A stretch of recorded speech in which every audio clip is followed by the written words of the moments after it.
Bismillahirrahmanirrahim. Assalamualaikum warahmatullahi wabarakatuh. Saya Nur Samsuriana SEMAK, salah satu dosen prodi akuntansi Sekolah Tinggi Ilmu Ekonomi Indonesia Makassar. Video ini dibuat sebagai salah satu persyaratan untuk mengikuti sertifikasi dosen dalam menyusun pernyataan diri dosen dalam unjuk kerja Tridharma Perguruan Tinggi. Pada kesempatan kali ini, saya akan menyampaikan rencana pembelajaran semester untuk mata kuliah analisis laporan keuangan dengan kode ALK 501. Mata kuliah ini diajarkan di semester 5 dengan bobot 3 SKS.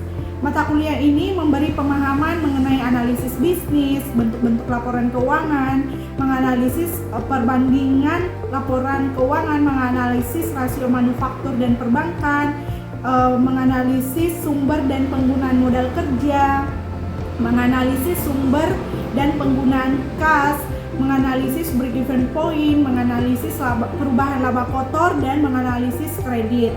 Metode pembelajaran yang sering digunakan adalah simulasi dengan mencoba menyimulasikan peran sebagai analis laporan keuangan dengan menghitung keuangan perusahaan real. Capaian pembelajaran yang dibebankan pada mata kuliah ini, CPL pertama yaitu menunjukkan sikap bertanggung jawab atas pekerjaan di bidang keahliannya secara mandiri. CPL kedua mampu mengkaji implikasi pengembangan atau implementasi ilmu pengetahuan teknologi yang memperhatikan dan menerapkan nilai humaniora sesuai dengan keahliannya berdasarkan kaidah, tata cara, dan etika ilmiah dalam rangka menganalisis solusi, gagasan, desain, ataupun kritik seni. Kemudian CPL ketiga memahami konsep teoritis secara mendalam tentang konsep dasar pelaporan keuangan.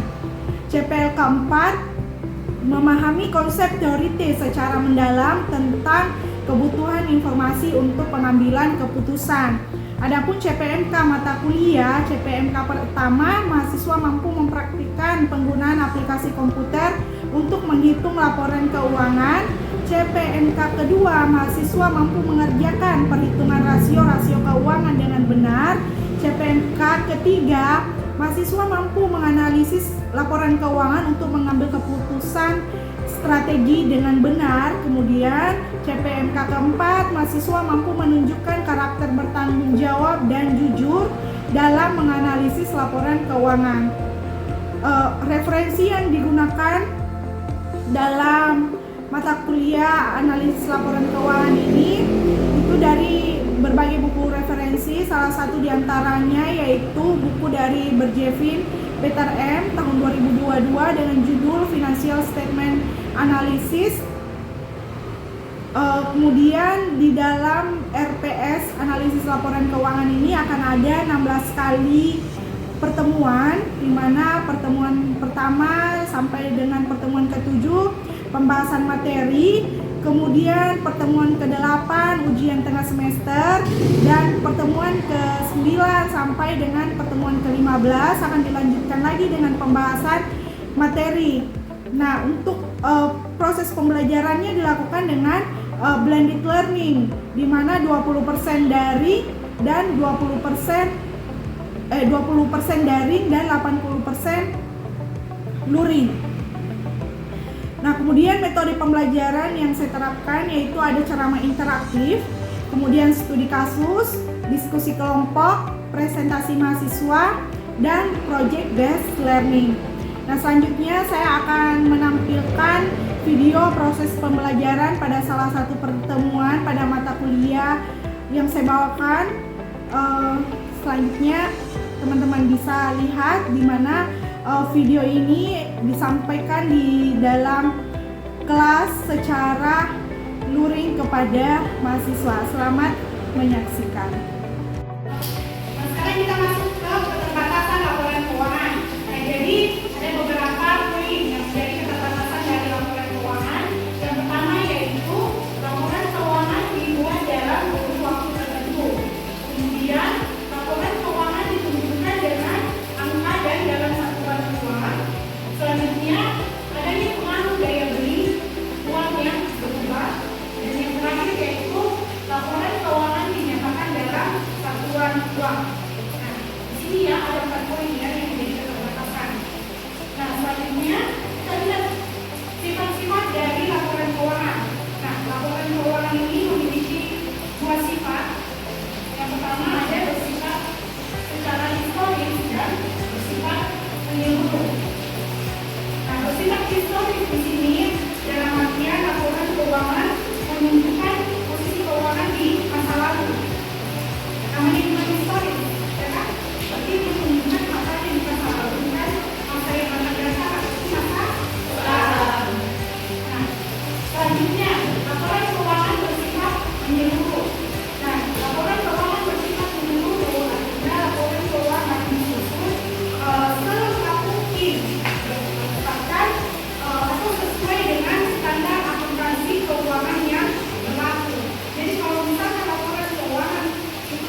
Terima kasih sudah hadir, terima kasih sudah berpartisipasi pada hari ini. Bila taufiq wal hidayah. Wassalamualaikum warahmatullahi wabarakatuh. Waalaikumsalam warahmatullahi wabarakatuh. Terima kasih, Bu. Oke, baru saja Anda menyaksikan video bagian proses pembelajaran pada salah satu pertemuan pada mata kuliah analisis laporan keuangan yang dilakukan secara luring di dalam kelas. Demikian untuk video kali ini. Terima kasih yang sudah menonton. Salam sukses untuk kita semua. Wassalamualaikum